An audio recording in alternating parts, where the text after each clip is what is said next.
A host of K-pop artists are staging dynamic comebacks this October, much to the delight of fans here and elsewhere. So who are the stars receiving much spotlight for their return?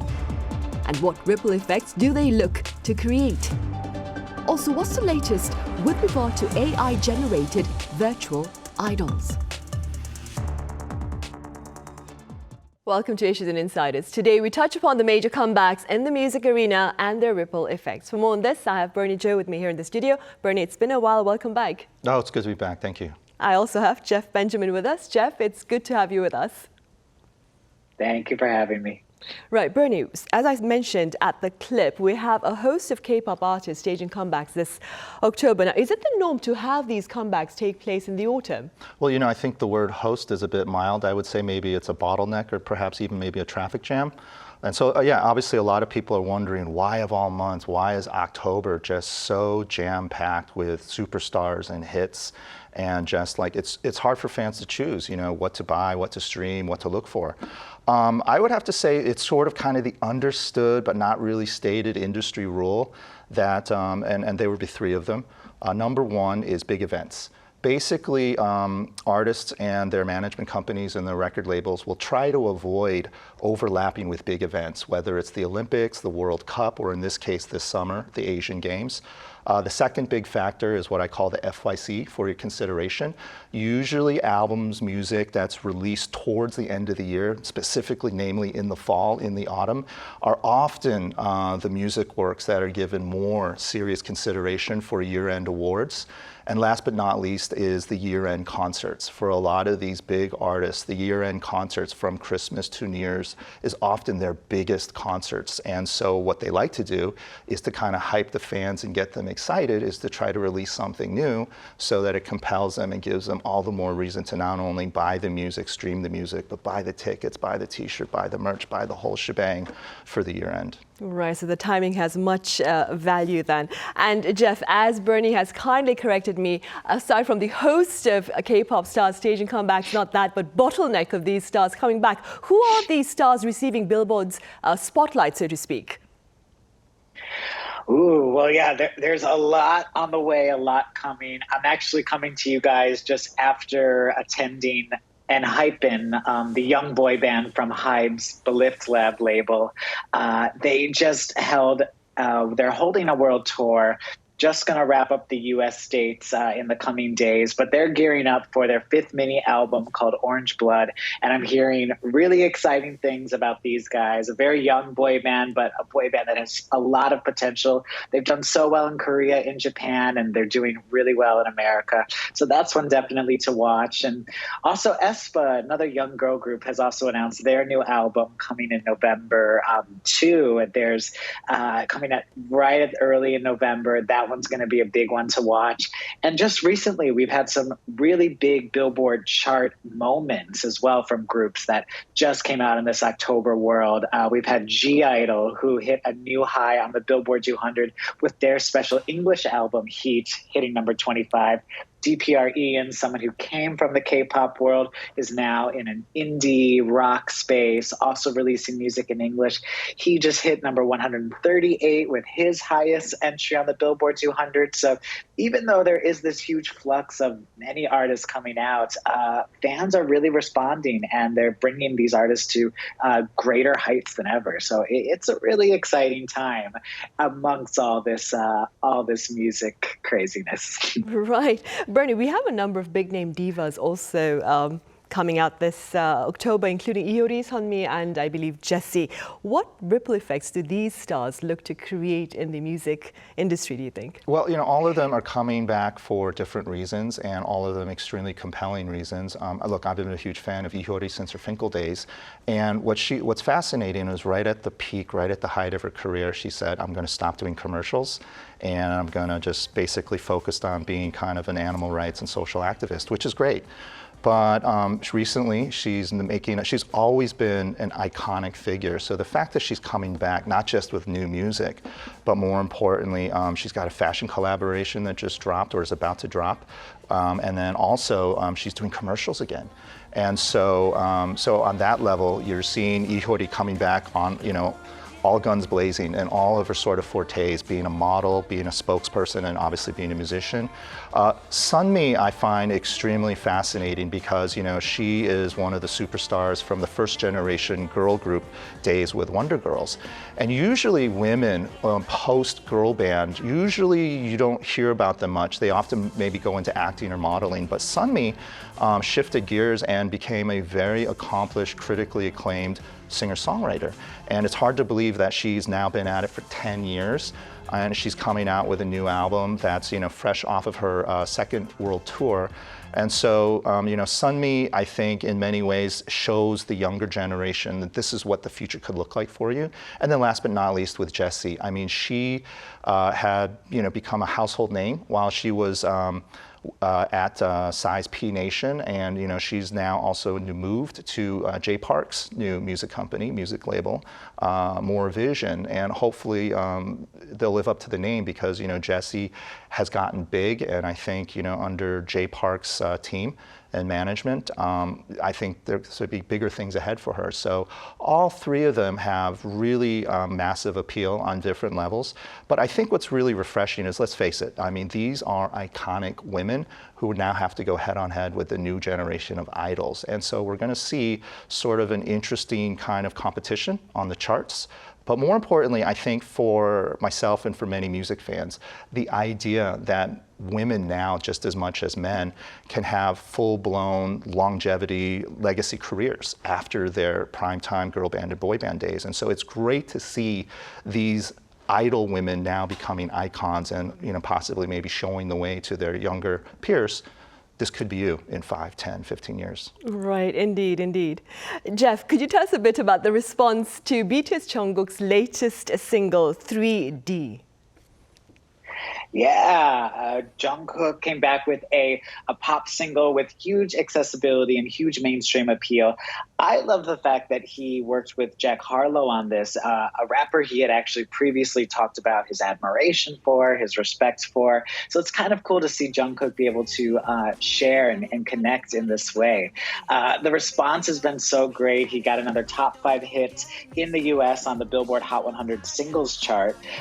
This puts him right up there with Psy as the only K-pop soloist to be able to have 2 top 5 singles on the Hot 100 chart in that way. He's also been able to hit #1 on the Global 200 chart. That is Billboard's global focus chart that talks about all countries that are counted on the charts. And that follows up 7, his single with Lotto, another featured rapper, that spent 7 weeks at #1. So it's #1, top 5, top 10 hits for Jungkook across the board. And he's got a new song dropping in a couple hours that I'm super excited about with Australian singer Kid Laroi and Central C, a rapper from the UK. And this looks like it's going to be another global hit. I'm so excited for everyone to hear it. And I think it's just going to continue Jungkook's, global golden streak. It's been so fun to watch. Right. Jeff, Blackpink's Jennie has been causing quite a bit of waves, I understand, with her special single, You and I. Could you tell us a bit about that as well? Oh, yes. The song I've been waiting for so long because she performed it actually as a special unreleased song throughout Blackpink's world tour that was going on since last year. Fans have been waiting to get their hands on this song for so long. It's finally here. Just this week, it's #1 on the Global 200 excluding US chart. It's also top 10 on the Global 200 chart, which means all 4 members of Blackpink have now hit the top 10 of the Global 200. Last time we had a solo single from Jennie, the Global 200 chart didn't even exist. So this is a really exciting time, not only just to see this exciting, great side from Jennie, but also see the global response to it. There's been so many cool things. I love that you guys are showing the jazz version that she put out, showing off her vocals. The cover art for the single was designed by the artist who worked on the Sailor Moon cartoon anime. So it's just been a really wonderful moment for Jennie, and it's so exciting after 7 years with Blackpink to see her hit this really cool moment with You and Me. Right. And I have an impromptu question, Bernie, a very quick one about Blackpink. We have yet to know the details about whether or not they're renewing their contract with YG, right? Oh my goodness, this is the beauty of live TV. I'm going to just say pass, no comment. It's still very much a hot topic Under wraps. on the interwebs. So who knows? Every hour, every day, there's a different rumor, a different take, a different analysis. So I think we'll have to pass on that one today. Right. Bernie, moving forward, AI-generated virtual idols, that is, they've been making quite a presence in recent years. Could you tell us a bit more about this particular endeavor and perhaps your thoughts with regard to its potential impact on the music industry as a whole?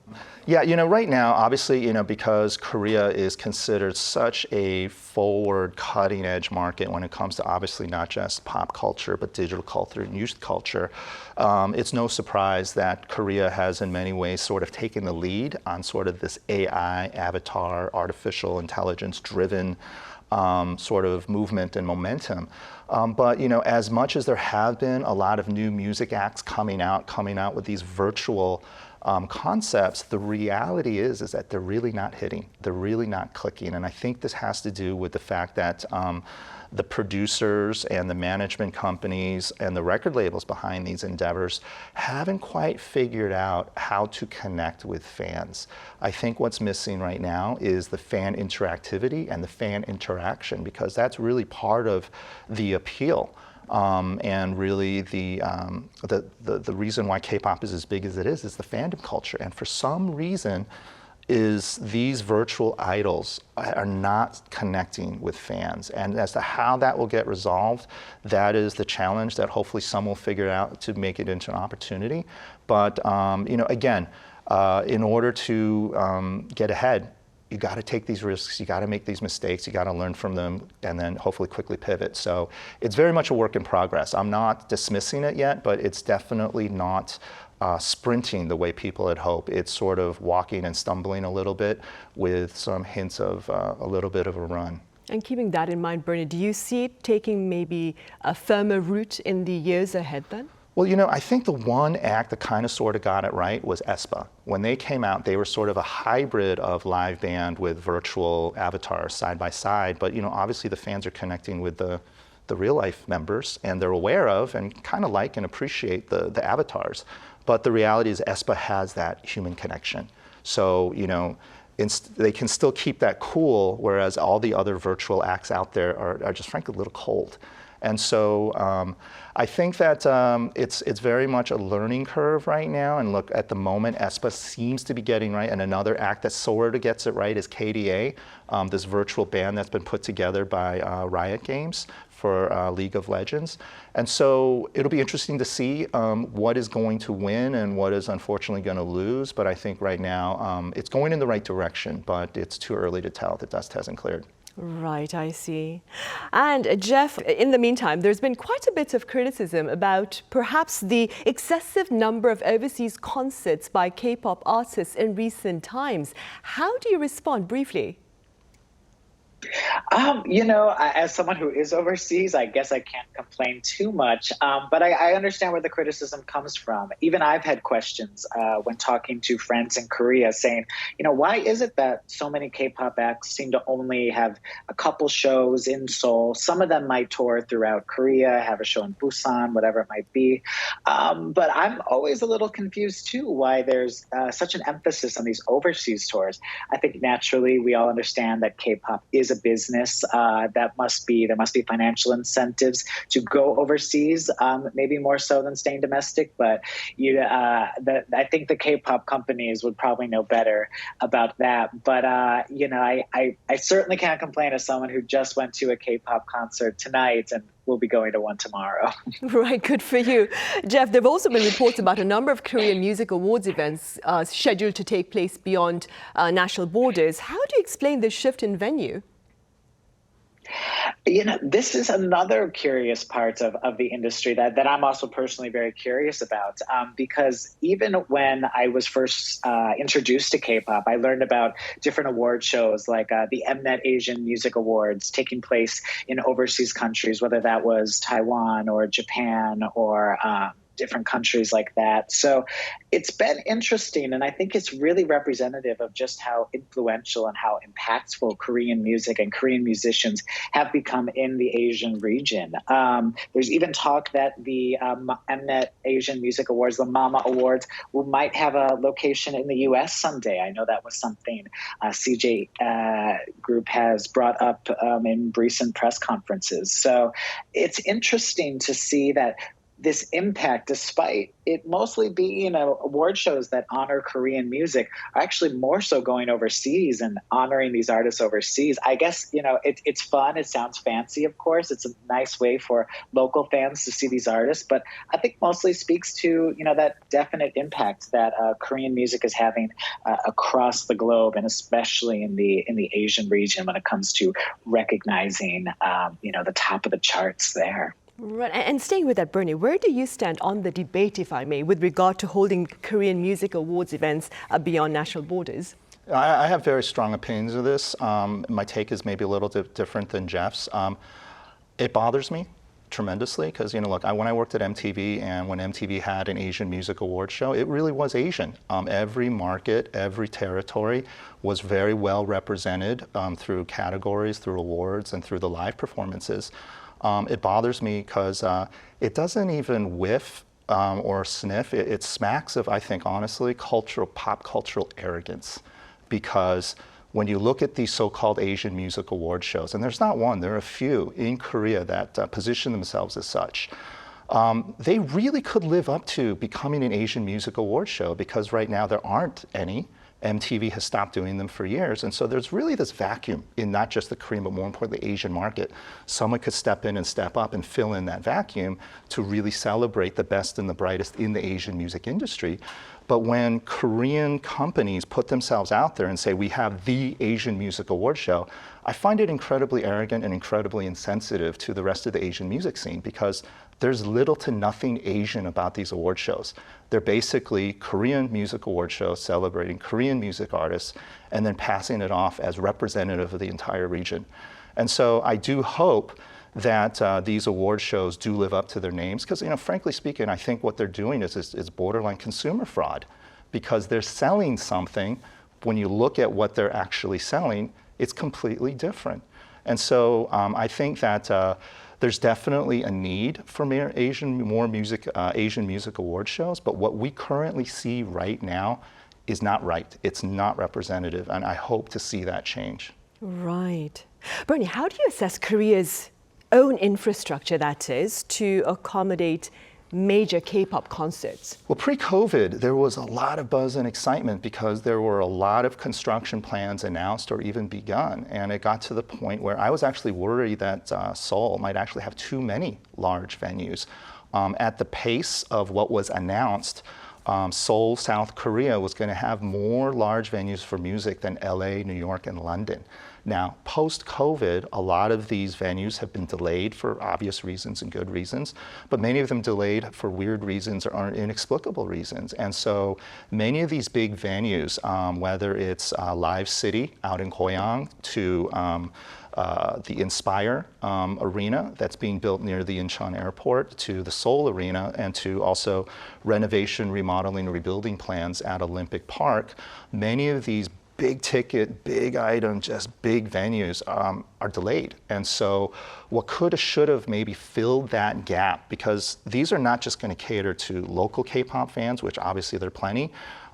These venues were really designed to attract tourists because a lot of people visiting Korea, usually, with the government surveys, the number one or number two, but often number one reason why a lot of people want to visit Korea is not only for Hallyu and Korean pop culture, Korean food as well, but more importantly, to see and experience music events, music sites, music tourism. And it's a big business for Korea right now. And unfortunately, because of these delays, we're not going to see this sort of promise be fulfilled. Unfortunately, what should have been a few months, it could be a few years. I see, but hopefully in the near future, hopefully. All right, Bernie, as always, thank you so much for your insights today. And Jeff, thank you very much for your time and your thoughts. Thank you. That is all for this edition of Issues and Insiders. Thank you for watching. See you same time tomorrow. That is Friday.